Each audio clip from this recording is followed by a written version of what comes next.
Raïler est en larmes. Cette mère de famille, entrepreneur dans le secteur minier, voit tous ses biens ménagés depuis des années se volatiliser. Raïler Blandine a traversé plusieurs étapes pour retrouver ces cristaux. Maintenant, ils ont disparu.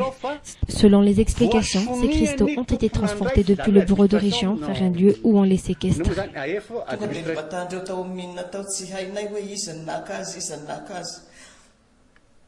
Ils les ont tous emportés. On ne sait pas qui les a pris.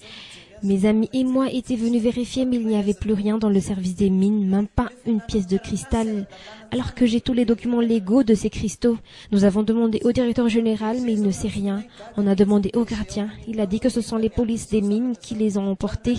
Je ne sais plus quelle est la vérité.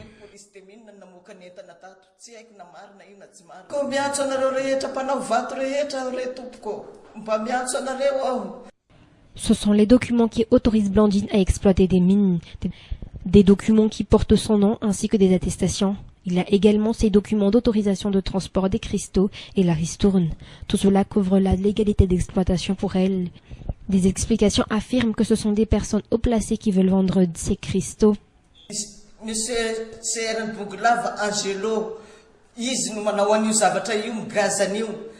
suis sûr que c'est monsieur le CR de Bunglav qui a perpétré tout cela. Je refuse de lui léguer les 60% de mes produits et il me fait des chantages. Il veut prendre tous mes biens. C'est le frère du président également qui a emmené des clients à Mernarive. Je ne sais pas exactement qui est derrière ce vol.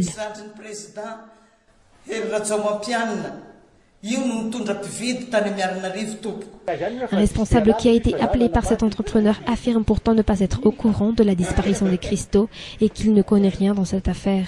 Le chef de région concerné par l'affaire martèle également la non-connaissance de tout cela, car il prétend être en vacances.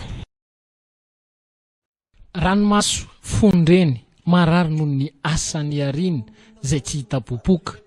Izany no hita ety amin'ny endriky Raïler Blandine, mpandrarapitrandraka vato. Rehefa nandalo fanelanelanana maro ny mikasika ireo vato kristal izay andramatoa Raïler Blandine dia izao tsy hita popoka izao indray. Ity vato izay nogiazana tao amin'ny lehiben'ny faritra Bongolava. Raha ny fanazavana dia omaly alina ny taona sy nalana tao amin'ny braon'ny faritra toerana nametrahana ireo vato nogiazana ireo.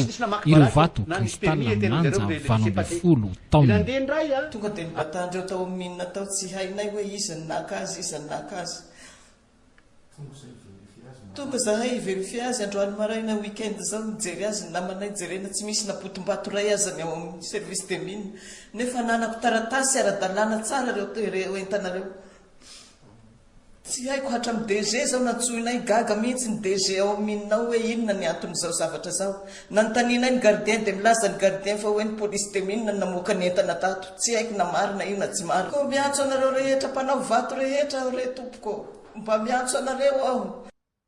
Ity hitantsika amin'ny sary ity ny taratasy fahazahon-dalana hitrandraka misoratra amin'ny anarany. Manaraka izany dia ny taratasy na ny attestation. Ireto indray ny fahazahon-dalana hitaonan'ny vato ary ny farany dia ny fandoavana ny ristorina. Mazava izany fa ara-dalàna ny taratasy fahazahon-dalana hitrandraka ho azy. Raha ny fanazavany azo androany moa dia tompona andraikitra ambony mihitsy no mitady hivarotra ireo vato ireo. Monsieur Seran Bouglave Angelo. Izy no manao an'io zavatra io migazan'io.